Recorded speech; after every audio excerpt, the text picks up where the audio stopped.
Quand je vous dis que Trump fait du business, exclusivement du business, et ça permet aussi de sauver des vies, pendant qu'il y en a qui vivent encore dans un autre temps et qui nous parlent de l'ordre international établi il y a 70 ans, blablabla. On apprend par le Télégraphe, là, que l'Ukraine promet d'acheter 100 milliards de dollars de matériel financé par l'Union européenne. Ça veut dire, pour ceux qui n'ont pas encore compris, là, tous ceux qui soutiennent encore toute cette mascarade, ça veut dire que l'Union européenne va filer 100 milliards à l'Ukraine et l'Ukraine va aller les dépenser chez l'oncle Sam. Tu piges ou pas? Et tu continues à soutenir l'initiative d'une autre là? Ouais, celui qui a fait sa super interview sur LCI de laquelle j'ai parlé tout à l'heure. Et pendant ce temps-là, lui, qu'est-ce qu'il veut faire? Au lieu de s'imbriquer dans ce business et essayer de sauver son pays qui tombe en lambeaux, eh bien non, qu'est-ce qu'il fait? Il va envoyer des troupes de réassurance. Ah oui, en parlant de troupes aussi, Trump lui a envoyé un gros pied de nez énorme. Il lui a dit, tu vas envoyer des troupes? Bah moi j'envoie personne. Mais non seulement j'envoie personne, mais en plus, toi et ton Union européenne, vous allez filer de l'oseille à l'Ukraine, et elle va venir acheter des armes chez moi. Non mais tu te rends compte le délire? Je suis persuadé que tout ça c'est déjà bien ficelé avec Poutine.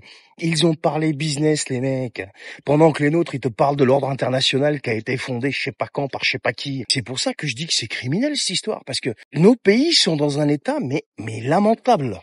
Non mais regardez en France, le déficit je crois qu'il est entre 5 et 6% du PIB. La dette elle est colossale. Les dépenses publiques explosent.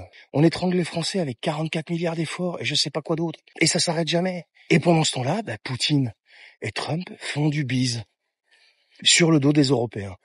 Donc, tous ceux qui ont commencé à crier à l'échec, c'est comme d'habitude, le narratif est déjà écrit avant la rencontre. Tous ceux qui ont commencé à crier au fiasco, à je sais pas quoi d'autre, eh bien, ce sont de sombres abrutis.